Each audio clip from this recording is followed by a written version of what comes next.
God here. And it's football season. And it's like 100 degrees outside. Sorry about that. Welcome to Season 3 of Gods of Odds, hosted by two of my favorites, Brad Hoyseth and Dave Daba. Welcome to the Gods of Odds. It is week number 4 of your National Football League season. That is Brad Hoyseth over there in beautiful Southern California. I'm Dave Daba up in Northern California. And Brad, so much going on in the National Football League during week number 3. I just had to touch on one quick thing before we get into the top 10 games worth actually spending some money on. And will Matt Ryan please retire?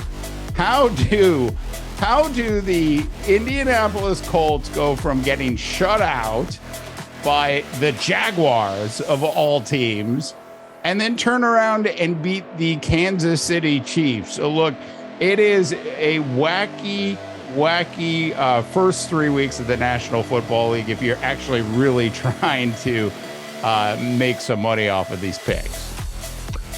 It is. I think maybe, and I think I texted you about this over the weekend, the Jacksonville Jaguars might be one of the surprise teams in football this year. I mean, Doug Peterson's a great coach. I loved him when he was in Philadelphia. They're playing good football. The defense is really good. And, something that quickly here, with a couple more wins, they could become the darlings of the league that everybody in the media is saying, is the next great team. But it's a long season. It's a good start. They look solid. But Matt Ryan is Matt Ryan, and he'll come back down to the median here very quickly. The Chiefs, I don't know what to make of those guys. I think we have them on the docket today, though, so we'll get around to that eventually. I think the biggest question mark there is where's that game going to be played? Chiefs Buccaneers, supposed to be a Sunday night game. There was early talk that they were going to move that thing to the Midwest somewhere. Yeah. I haven't heard anything on it since. What I heard on that super quick was that they might be moving it to our homeland, to Minnesota. I mean, if that happens. Yeah, if it happens, the Vikings fans will get to watch two really good quarterbacks. They haven't seen something like that in a long time. They'll finally have a starting quarterback worth rooting for. You're right. No, I have to give credit where credit's due. Kirk Cousins did have a 2-minute score last week. That's always been my big beef on him, is that he can't run a 2-minute offense. I'm still not sure he's running the 2-minute offense. I still see him going like this, like he's listing for the plays. The reality is that when you've been in the league that long, you should know how to run a 2-minute offense. You should be directing traffic, and you should be in control. I just don't see that from him. Yeah. All right. Well, we have got your top 10 games worth actually spending some money on this week. Mr. Hoyseth, why don't you kick us off? Yeah, I've got some really dog games this week in terms of people watching them. But they were the 5 games I picked, and I've noticed that so far in our pick, we're doing better on my games than your games, Dave. So I think I'm 10-5 this year on my own games. So even though I picked some dog games nobody would want to watch, I seem to have done pretty well at them so far. Bears are at the Giants. Giants are a 3.5-point favorite.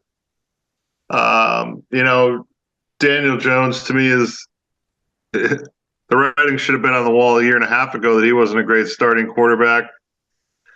Justin Fields is a young kid, not a lot of talent around him, but the Bears do play hard. They got a good defense.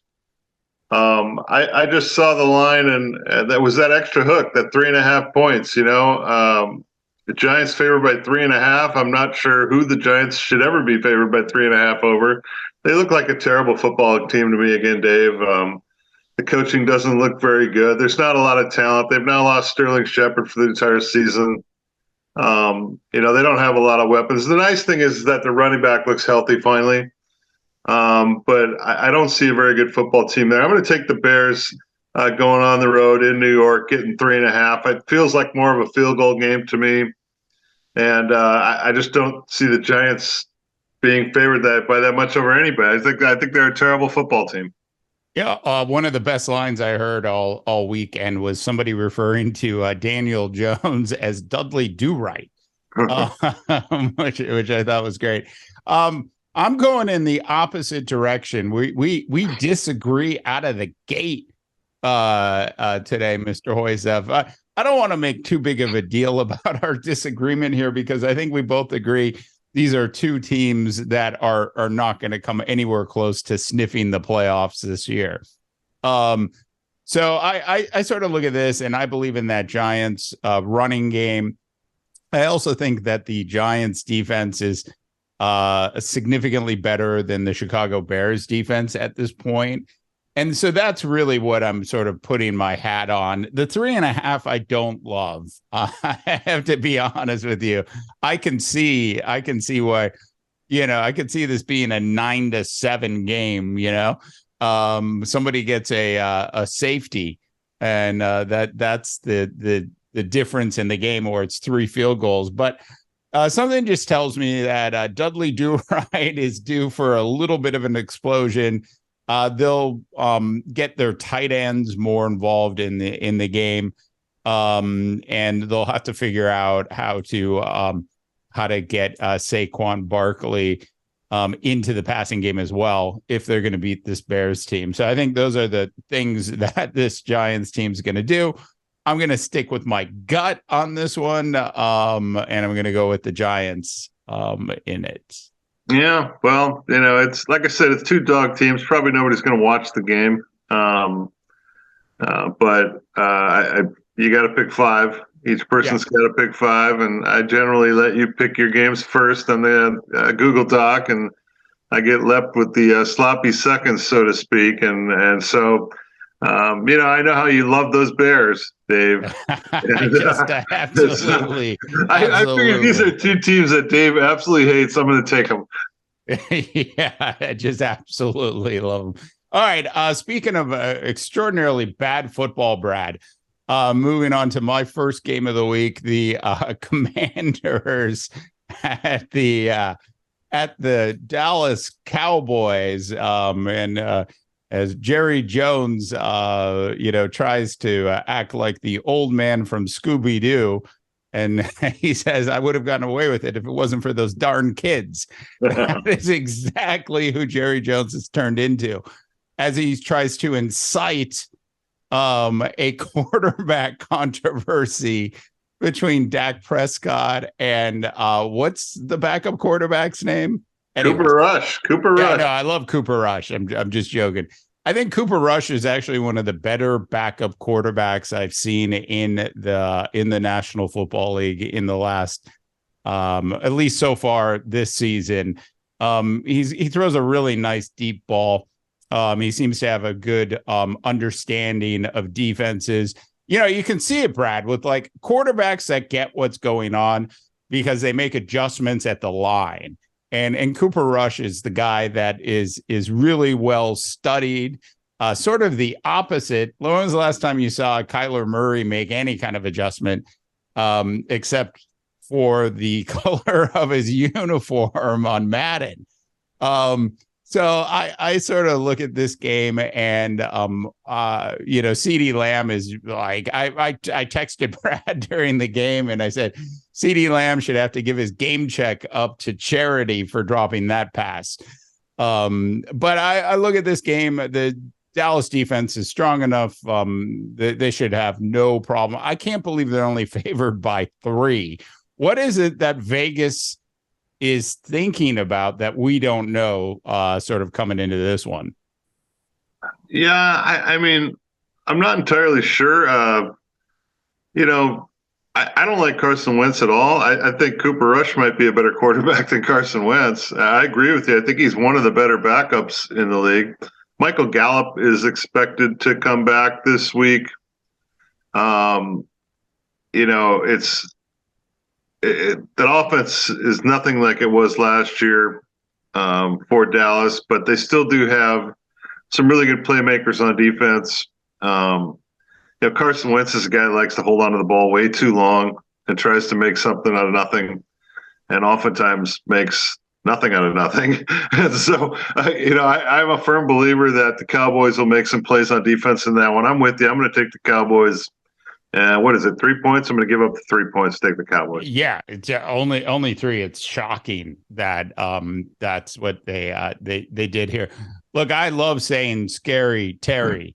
And they've got another young rookie wide receiver that I like as well on that Commander team. But like Carson Wentz is just, he is what he is. I think he's a nice backup in the National Football League. He's the great equalizer. He is a great equalizer. Right. But I mean, this is so crazy though, Brad. I mean, just watch. That Washington had that terrible game last week at home, right? And then watch them have some sort of bizarre offensive explosion this week. Well, I do like their coach. I've always liked Riverboat Ron, and I can't stand McCarthy. I think he's just a terrible football coach to the Cowboys. I have no idea why they wanted him in the first place. Did you happen to see how excited? So we agree. I think we agree. Dan Quinn's a really good defensive coordinator. And I don't know what you think about Kellen Moore as an offensive coordinator, but during the game this week, after CeeDee Lamb dropped that pass, the announcers were sort of making fun of Kellen Moore, who was like, "Good job," who was giving him a thumbs up during the game. Never seen that before. Usually, a coach is mad when somebody drops a touchdown. The thing about it is I've watched CeeDee Lamb pretty closely the last couple of years. I had him on my fantasy football team a couple times. That's his bugaboo. He drops balls. Yeah. And so, you see him go over the middle like that. He's wide open. If he catches that ball, he could score. And he drops it, and he initially starts smiling and laughing about it like it's a laughable sort of thing. And I'm thinking, well, I don't think it's very funny. I mean, I don't get it. I don't understand. And there's a guy in the background that's wearing a cowboy. He's one of the staff. You can see him in the background, and he's smiling and laughing. And I'm like, well, maybe that's why these guys don't win anything important, because they think it's funny when you drop a ball. I mean, anybody that's really good would be super mad at themselves. And CeeDee Lamb's laughing about it and joking and, doing one of these like it's my fault. Yeah, well, who else's fault would it be? It hit you right in the hands and you dropped it, right? I mean, both gods of odds would have caught that pass. I'm not saying we would have been that wide open, but we would have, I guarantee, would have caught that pass. And then for him to turn around and make that, it's the hard catches that he doesn't have time to think about. And then he makes the great catch in the end zone, right? That's right. So, yeah, he's a puzzling player. Anyways, on to my next game: Chargers at Texans. The Chargers are a 5.5-point favorite on the road against the Houston team that is playing better football. They're not very talented, but more of my text messages this week, Dave. This one was about my text message barrage that I sent to you on Brendan Staley over the weekend, and how I just think this guy's I think he's going to be the first coach fired this year, Dave. I really do. They got to go on the road now. They're a little bit dinged up. They lost their prized left tackle Slater. I think I saw he might be out for the season. That's not good if you got a quarterback that's got torn rib cartilage. Keenan Allen exited practice today again. So it appears maybe he's not healthy from his hamstring issue yet. I still think Keenan Allen is the guy the offense runs through. And when he's not there, you see they're not very successful offensively. And, it's Joey Bosa hurt again, Dave. He's like T.J. Watt. Those guys spend more time on IR than they do on the field. Yeah. And so I think the Chargers are in trouble. I really do. They haven't looked good all season. They're going into Houston to play the Texans, a team that I think Lovie Smith has had them playing pretty decent football, despite the fact that they don't have a lot of talent. I like their quarterback, Davis Mills. Brandon Cooks is a talented wide receiver, and they're playing good football. And 5.5, I just thought was way too much for the Chargers going on the road. They shouldn't be favored over 5.5 over the Texans. They just haven't looked very good. So unless I see something differently, if the Chargers go on the road, they're 5.5-point favorites. I'm taking the other guys, and that's what I'm doing this week with the Texans. Yeah, there's so much I can say about this Charger team. But Brad, who's the rookie running back for the Houston Texans? Pierce. Rashad Pierce, I think. Yeah, something like that. In fact, super quick fantasy football story. So we get through our draft, and I immediately offer to trade for Pierce because I'd seen him in preseason, and they shut him down sort of early. And I thought, I got this is going to be my jewel. And this guy in my fantasy football league, shot over a note which wasn't too friendly. and so it didn't happen. I didn't pick him up. And then he just proceeded to, basically lay an egg in the first couple weeks of the season. That being said, I think they're starting to get him involved more. He's a really nice young running back. I look at this game, and this is like, can you imagine at the start when we were doing week 1, do you think we would have been sitting here picking the Texans over the Chargers? There's no way we would have been we could have predicted that we'd be in this sort of predicament with this Charger organization. Now, Brad, I could probably go back to last year's barrage of texts that you sent over and find a whole series of them around Brandon Staley, especially towards the end of the season. So you've been on this fire the head coach tantrum for quite some time, to the point where you're absolutely right. He has not done a good job as a head coach with this team. This team is not performing at the level they should be performing at. On the offensive side of the ball, I said this last week as well, it's just a very predictable offense. And you take Keenan Allen out of the equation, and it becomes even more predictable. So while the Chargers on paper have significantly more talent, they do have a bunch of injuries on the defensive side of the ball as well. I find myself in the same exact spot that you are in, and I'm taking the Texans in this game, and I'm a little bit distraught because last year I went out and I purchased a Los Angeles Charger hoodie. I own hundreds of things from the National Football League. 99.9% of them are Minnesota Vikings. The only thing that isn't a Minnesota Viking thing that I own is a Los Angeles Chargers thing. Plus, the kids always give me 49ers gear, but I never wear it. Don't tell them. Who would wear that? Yeah, I can't do that. Never since the commercials of the Burger King guy running down. The Vikings fans don't ever want to see a 49er game again, ever. If I have to say, they're going to bring back that commercial someday where Steve Young has got the Burger King head and he's running down the field, and it's against it was the worst thing I've ever seen in the Vikings history. I really wanted to see I used to like Burger King, by the way. I used to like that hamburger. I can't eat it anymore. Can't eat it. I'm happy to never have it again. I just want to see a new Progressive insurance commercial, which is which just shows a empty stadium and crickets. and that's all. Where is Baker Mayfield gone? Well, you might see that in that Bears-Giants game. All right. So we both agree on the Texans. Moving on to the next game. I have for you. It's a huge game, Brad. It's the Seattle Seahawks traveling to the Detroit Lions. The Lions are favored currently, or last time I checked, by 4.5 points, which is a lot.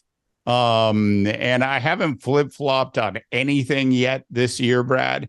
And when I went back and I looked at where the line started, you said it started at 1 and it's now 4.5.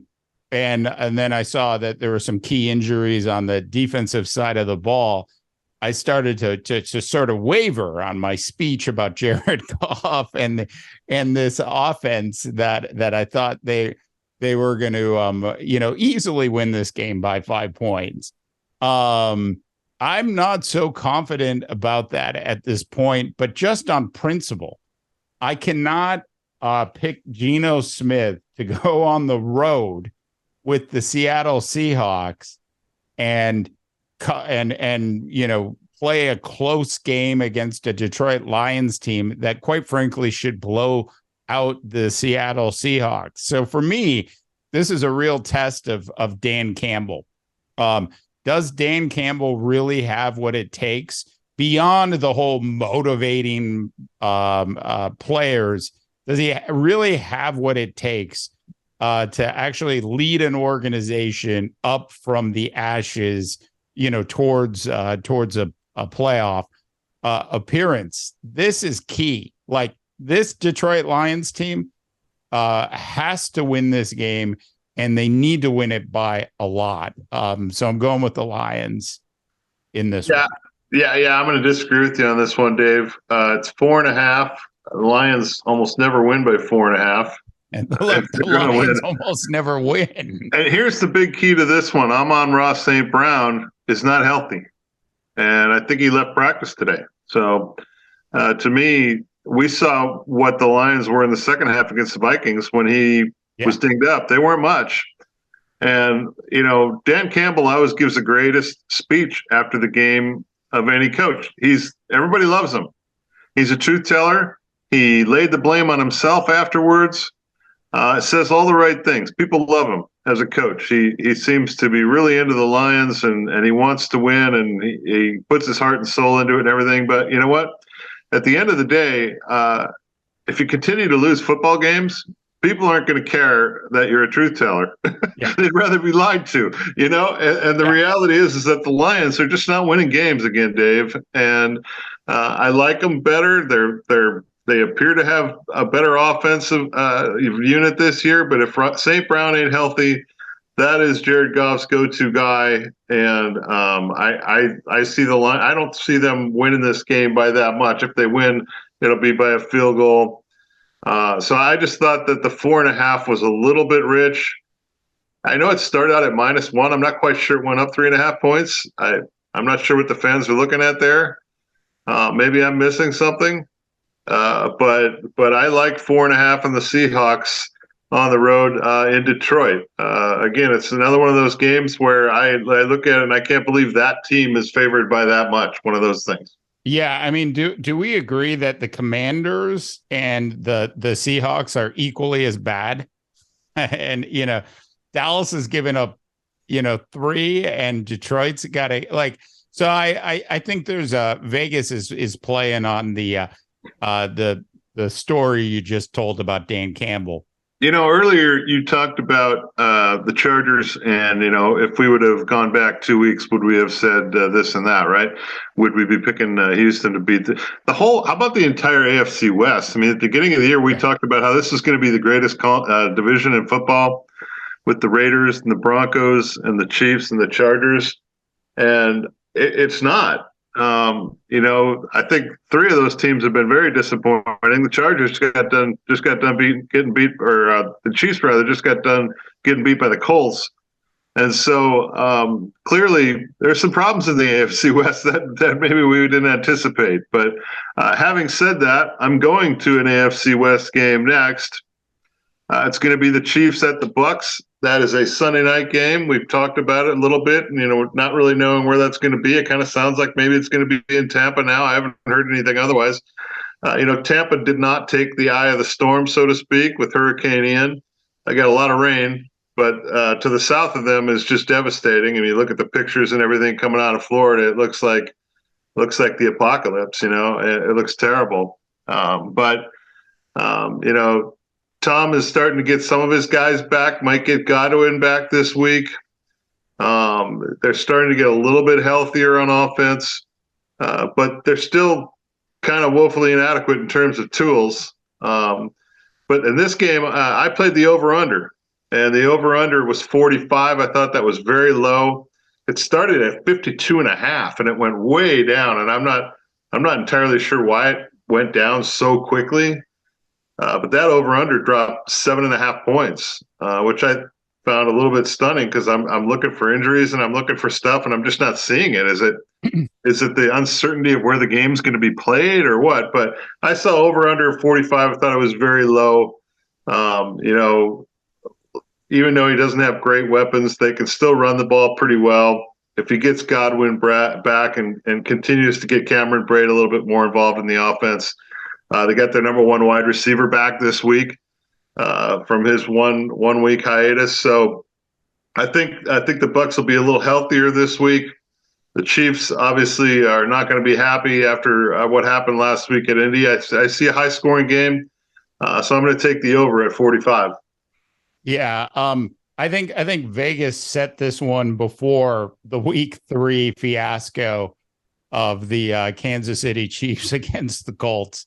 And also, what is the average age of the wide receiver core for the Tampa Bay Buccaneers? The other thing I would say, too, about Tampa is, like, don't bring back Godwin unless he's 100% healthy.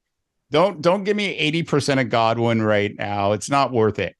But what they're saying is that Godwin is 100% healthy. He's mentally just not quite there yet, trusting the knee. Yeah.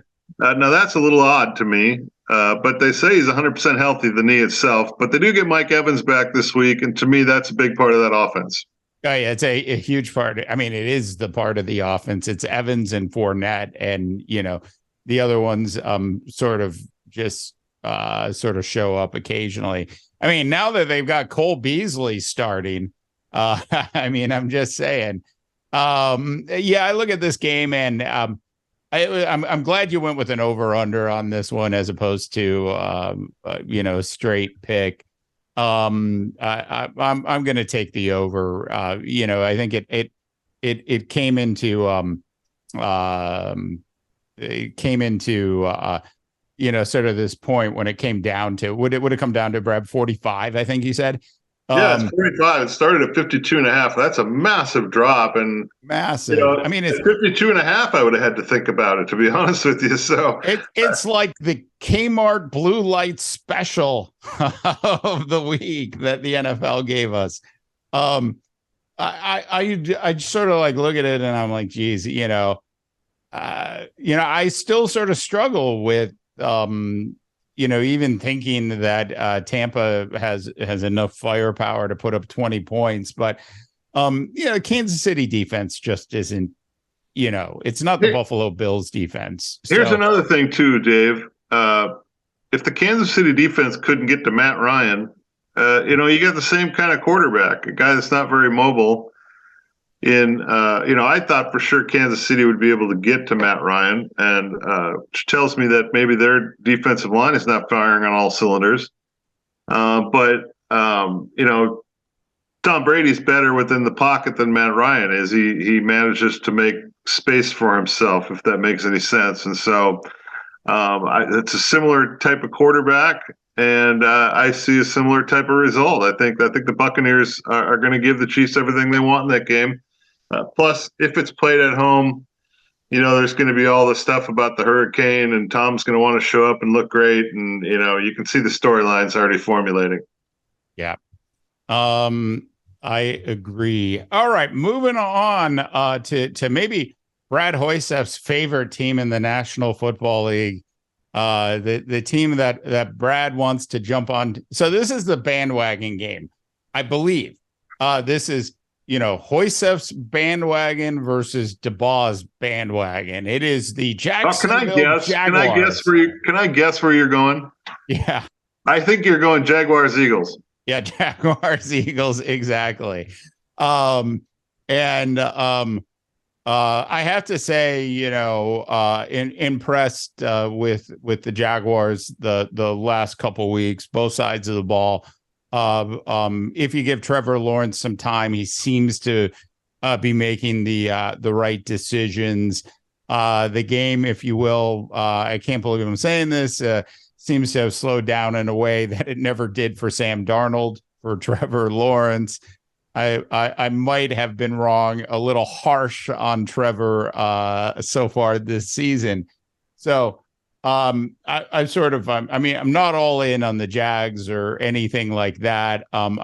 This is an over-under game. I believe the points on this is 48. Decided to go with the under. And if you're new to Gods of Odds, you might not know I picked the Eagles to make it to the Super Bowl this year. So the Eagles are the team that I sort of looked at towards the end of last year, thought they made a lot of really smart moves in the offseason.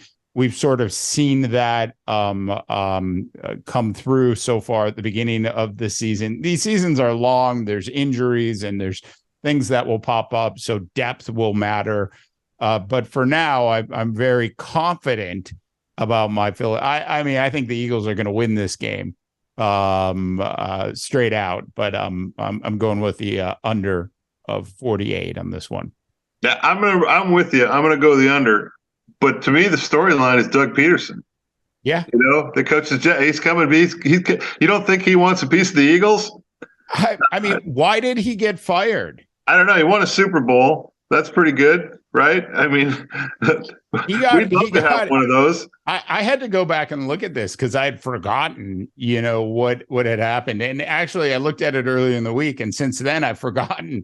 But basically, what happened was he had that quarterback on his team, and he basically tried to tank a couple games so they could get a better draft pick. Yeah, that really rankled me, by the way. I loved Peterson before he did that, and that I got to admit that did not sit well with me at all. Yeah. But I think the guy is a heck of a football coach. Obviously, he's made a lot of strides very quickly with the guys he's got there. Now, they're stepping up in class now playing the Eagles. It's a tough game. But the Jaguar defense has played really well. You know that he's going to want this badly. Yeah. He knows Jalen Hurts and what he can do. And I just get a sense that it's going to be a tighter, closer game than that over-under would suggest. So I'm with you. I'm going to go the under. I think the Jags have got a really good defense. I think they're scoring-wise, it might be the number one defense in the league right now. Yeah. Haven't played, the who's who of the league so far, and that I think they would admit that. But we'll see what happens. That's actually kind of an intriguing game to watch this weekend, I feel like. Who, just straight up, Brad, who do you think is going to win this game? I think the Eagles are going to win the game, but I think it's going to be tight. I think it's a good football game. The Jags they're feeling themselves right now, and they think they're a good young team. And Peterson, he's going to have them ready to play against the Eagles. That's for sure. He's going to want a piece of the Eagles. Yep. Hey, Brad, I meant to ask you earlier, what is your hat? What is on the hat this week? Yeah, well, this is a little shout out to my son who went to San Francisco State University, the Gators. People might look at that and go, why Gators? There's no Gators in San Francisco, but it's actually a play on words, the Golden Gate Bridge, so they call them the Gators. And he moved to France this week. He'll be there for 8 months. He's part of a government-run program there where he teaches English to some of the kids in school. So he's located in the Normandy region, and he'll be there. And so he left this week. So I decided to wear a hat to kind of, throw a bone his way. Very nice. Very nice. Oh, by the way, he went to San Francisco State. That's the storyline. So yeah. All right. Whose pick is it? I think it's your pick next. Oh, it's me, huh? Well, two of those teams we talked about in the AFC West were the Broncos at the Raiders. Raiders are a 2.5-point favorite. The Broncos, I don't know. I mean, they escaped last week somehow. I don't know how. But I get a sense the Raiders are finally going to show up a little bit this week, Dave.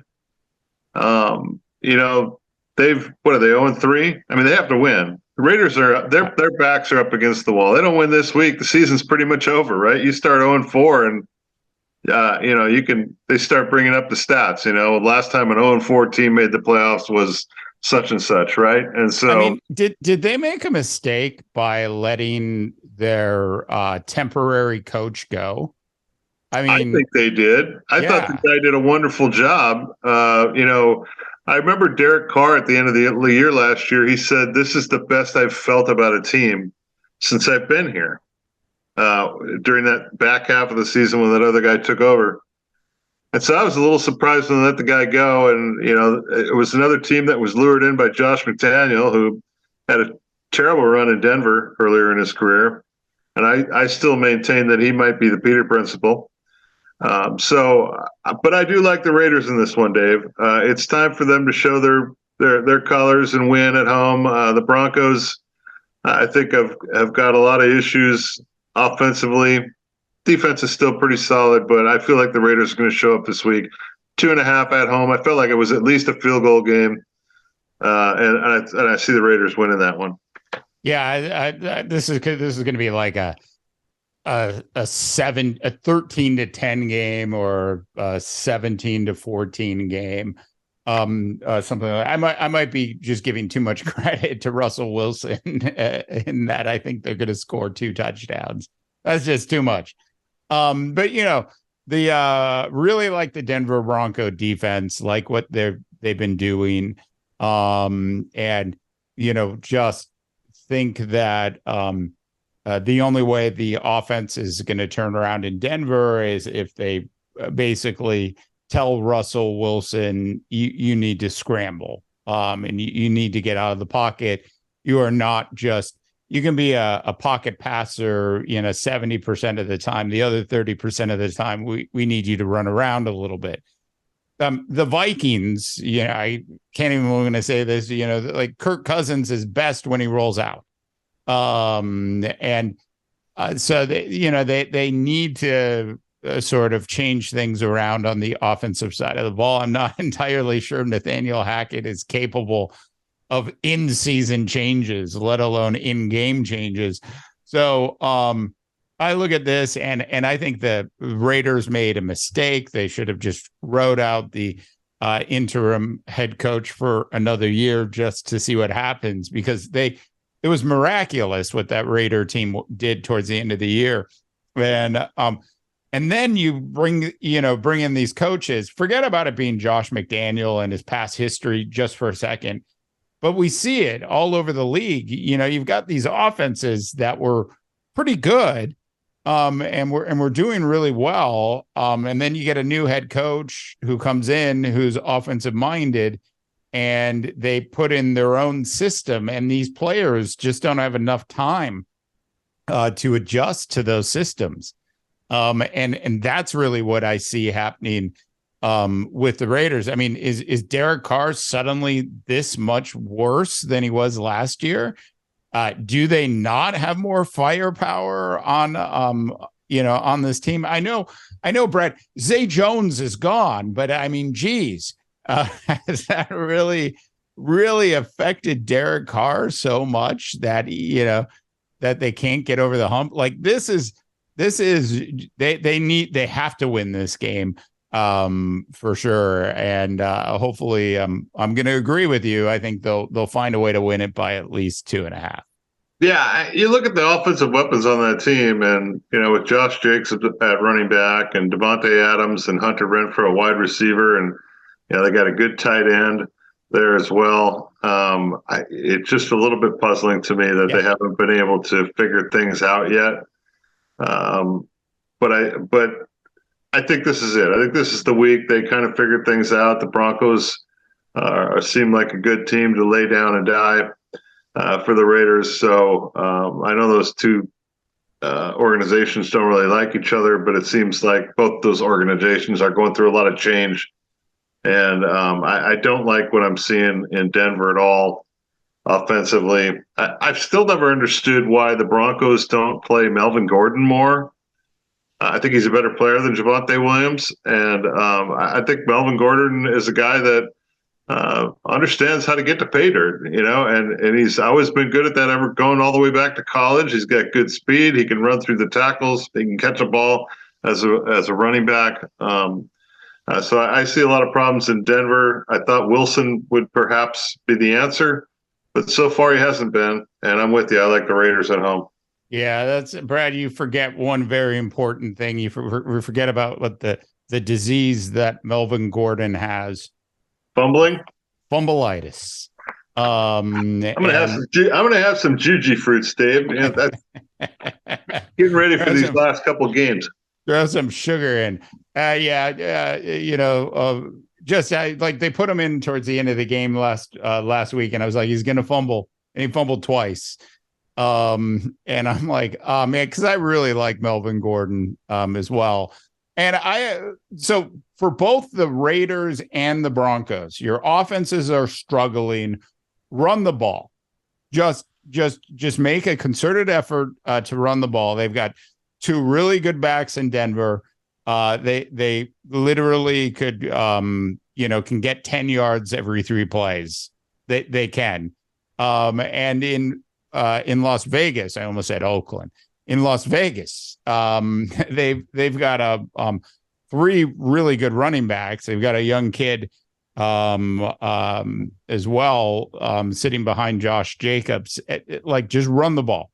When you're struggling the way you're struggling, just run the ball. And for Josh McDaniels, look, for God's sakes, allow Derek Carr to have more than one option on a passing play. I said this last week. It showed up again this week. Like he's got to be able to do what NFL quarterbacks do and go from the first read to the second read to the third read. And that is not in any way happening with this offense. Sometimes the third read is really the first read, Brad. And that is just not happening at all. And usually that third read is not the deep bomb, it's the bailout play. And there's nobody there to help Derek Carr out. This is just poor offensive coordination by Josh McDaniels and the Raiders so far. It's as simple as that. All right. Yeah, go ahead. I was going to say moving on, but throw something in if you want. No. I'm done. I'm done talking about the Raiders and the Broncos. All right. Moving on to the game in London this week. Yes, the National Football League is going all London again. It is time for London calling as our Minnesota Vikings are up against Dennis Allen, the person you should fear most as a coach in the National Football League, and Dennis Allen. And I joke because Dennis Allen is the worst head coach in the National Football League. He will prove it by not winning more than 4 games this year with this same, maybe 5. I'll give him 5. It's a 17-week schedule. He's a bad head coach. He's a fine defensive coordinator, but as a head coach, he just is not there at all. They will be considering trying to figure out how to bring Sean Payton back midway through the season.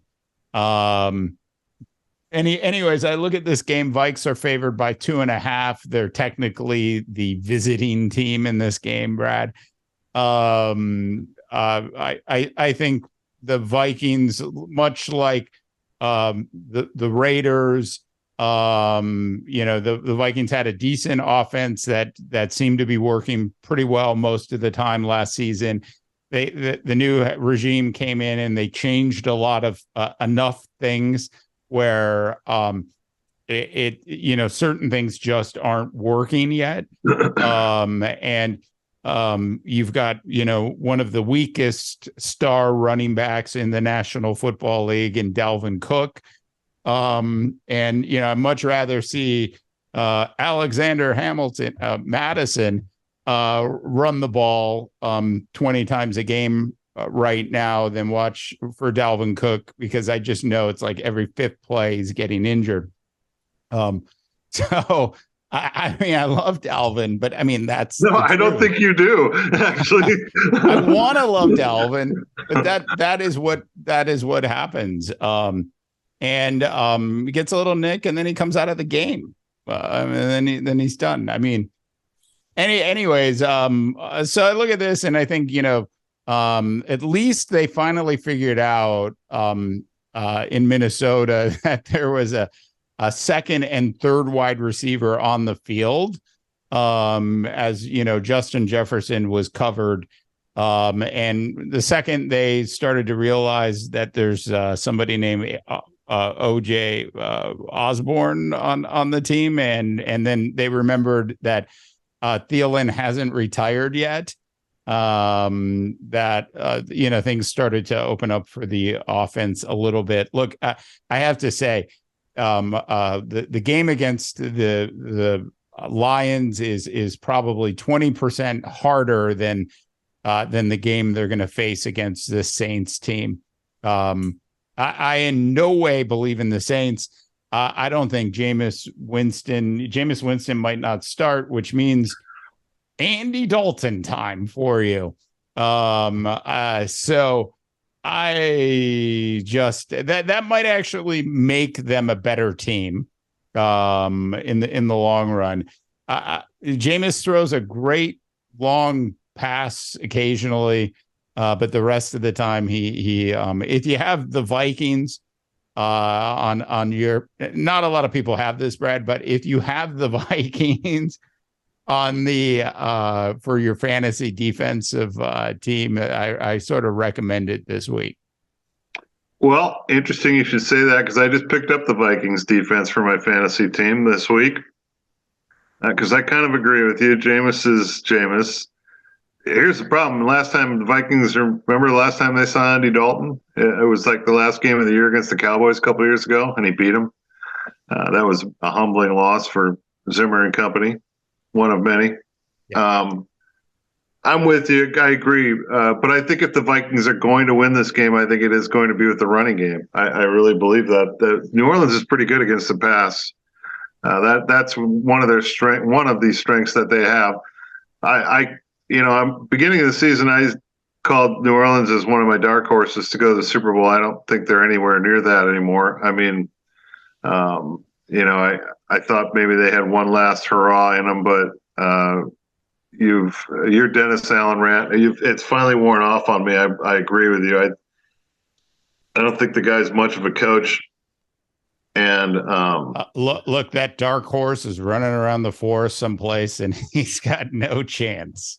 Yeah, but I look at this and I just look at it from a personnel standpoint.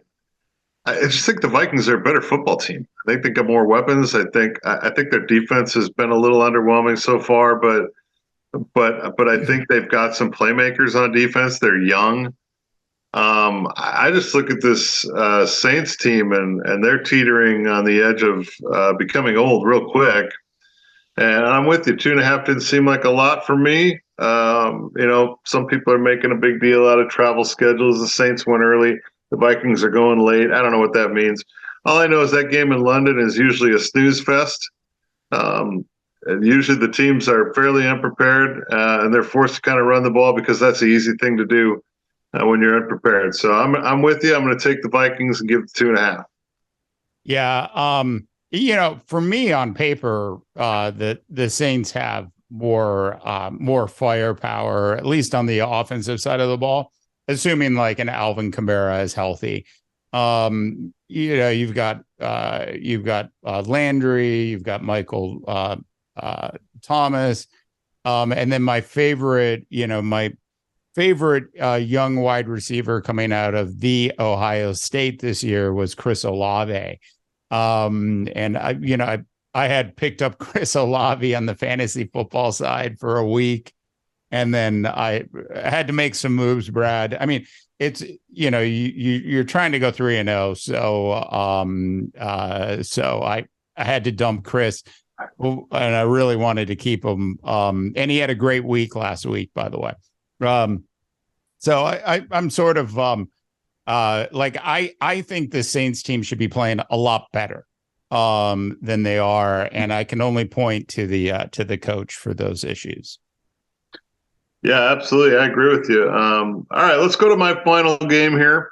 It's the Titans at the Colts. Another game that probably not going to get a lot of interest from viewers out there. Colts are a -3 in that game, which, again, I'm not. A week ago, I told you I can't believe they're favored by 3 over anybody, let alone the Titans. But I have to tell you, to me, I look at one component of this game was the most telling story for me. These are two teams that love to run the ball. Jonathan Taylor for the Colts, Derrick Henry for the Titans, obviously, right? Here's the problem. The Colts right now have the number 1 rush defense in the league. The Titans are dead last. So I don't have a lot of faith that Tennessee's going to get stops. I just don't. And, I think the Colts find a way to win their second game in a row. I'm going to take the Colts. I'm going to give the 3 based on that one stat. So this is going to be my first flip-flop of the year. I had planned on taking the Titans. Oh, I got you with that stat, didn't I? You did. You did. I'm gonna come to the dark side and take the Colts in this game. Look, I don't think Ryan Tannehill is that big of an upgrade over over Matt Ryan, even though Ryan's really at the end of his career. I look at this game and I could see myself, like, I'm having flashbacks to what I tried to do with the Jets last week, which was stupid. And this is like, you're right. I mean, it's an excellent point that you made about the defense. They're not going to stop Derrick Henry, but they're going to slow him probably down enough. I'm reluctantly but flip-flopping and agreeing with you on this, Oisef. All right, yeah, I think it's a good choice, by the way. I can't believe you're doing it, but on national television, by the way, or national streaming vision. I mean, look, the Colts have been really good against the run so far. It has been one of their strengths on defense. Tennessee really doesn't have a ton of options other than running the football with Derrick Henry. I mean, A.J. Brown's not there anymore. I think their tight end is dinged up. And so Tannehill's not a guy that's, going to burn you with his legs all that often. I don't see a lot of options there in Tennessee right now. And defensively, they're just not a good football team. They haven't been good for a number of years. It's been one of their bugaboos throughout the Vrabel, era. And so I don't think much of the Colts. I can't believe I'm going to spend an afternoon rooting for Matt Ryan to win a game, but I'm just hoping that Jonathan Taylor is a little more successful than the guy on the other side of the field. Okay, Brad, you had me at defense. So are you flip-flopping again? You going back to the Titans? No. You want me to? I know that. All right. So for our final game of our top 10 games worth actually spending some money on this week, as you know, Brad, I like to do the big national television games, which is probably why my picks have been so poor this year versus your picks, because you're picking dogs that nobody watches, like the Colts. Week in and week out, you got the Colts on your roster. So I'm going with the Rams coming to Santa Clara, which is really San Jose, to play the 49ers at Levi's Stadium. And despite what I think of the stadium aesthetics, the 49ers are favored by a whopping 1.5 points in this game. It's going to be a game of who can fail less with their trickery plays in this game. I like the 49ers defense more than I like the Rams defense today. This is, not the exact same defense that the Rams had that won them a Super Bowl last year. I'm not really sure where we're at with the state of Jimmy Garoppolo at this point, if he's had enough time. I hear all this stuff about like, oh, they didn't give Jimmy Garoppolo the playbook. Oh, look, he's had the playbook for 5 years.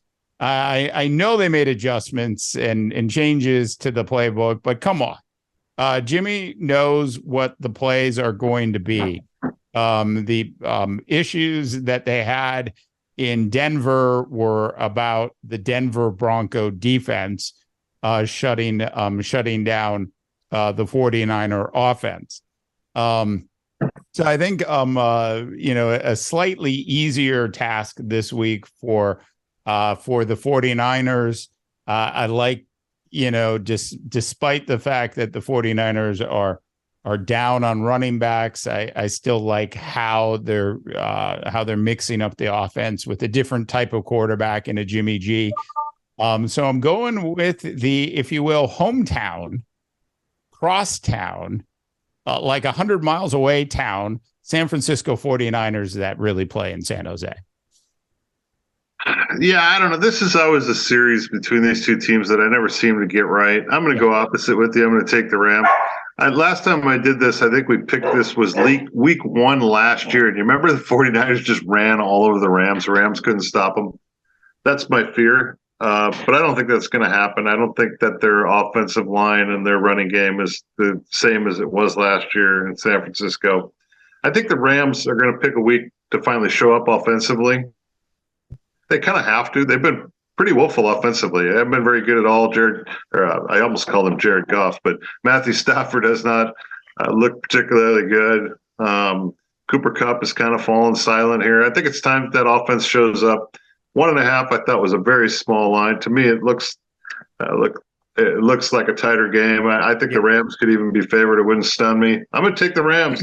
The only thing is I prefer the 49er defense over the Rams defense. I could see you saying you prefer the components of the Rams offense over the 49ers 49ers offense. I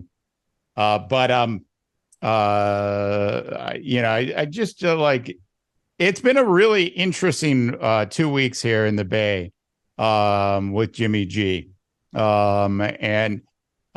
It's just been very, very interesting to hear the local, to read the local fish wraps and hear what the local sports guys have been saying.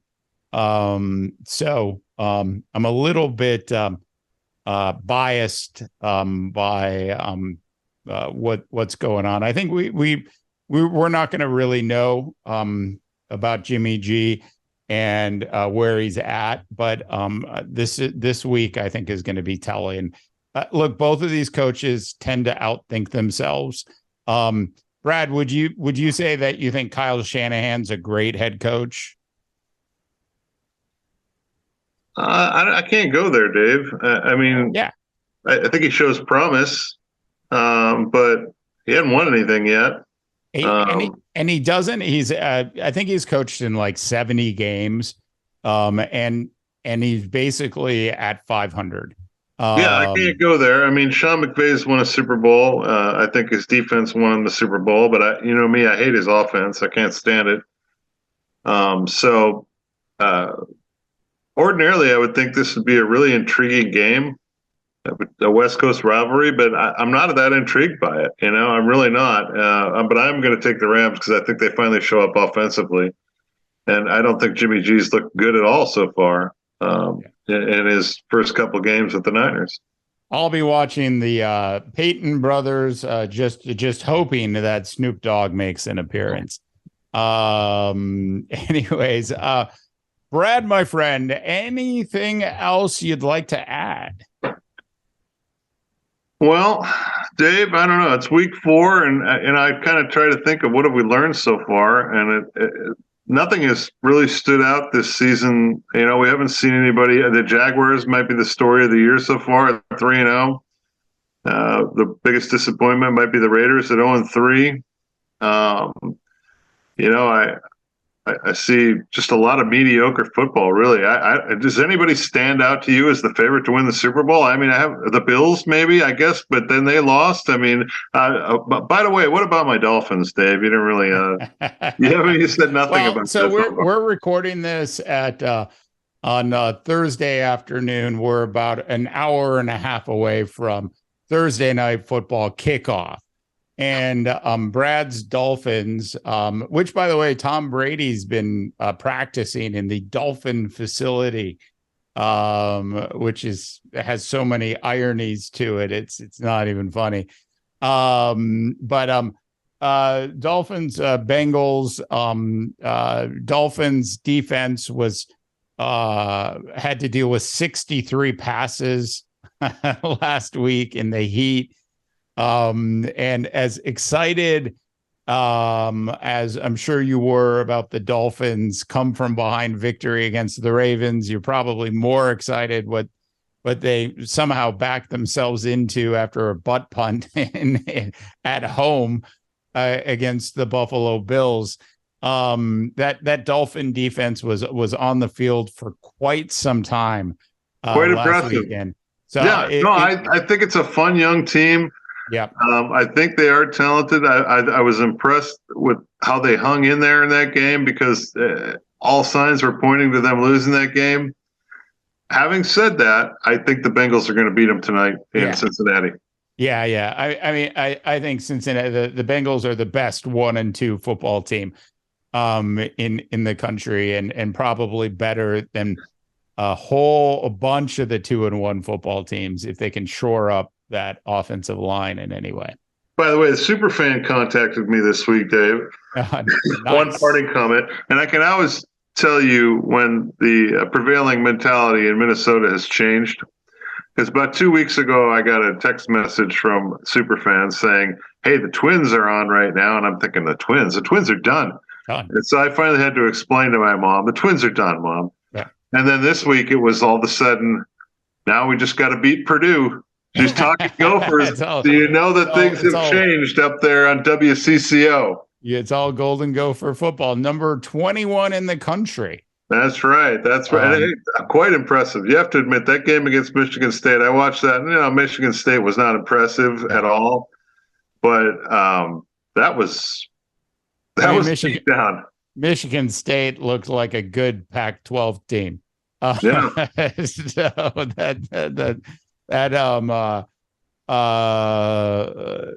that game was a good one to watch. I think it finished at around midnight. Big fan. I actually have I've got to shore up my travel plans to go to Lincoln, Nebraska this year, as I do have tickets for the Golden Gophers against the Nebraska Cornhuskers. I think it's first weekend of November. That sounds like a fun one, actually. And Nebraska already canned their head coach, so which they should have fired a year and a half ago, by the way. Exactly. All right. That is it. That is our top 10 games worth actually spending some money on. I'm sure we can ramble on forever. But that is Brad Hoyseth over there in beautiful Southern California. I'm Dave DeBob in Northern California, wishing you all a tremendous rest of your sports viewing week.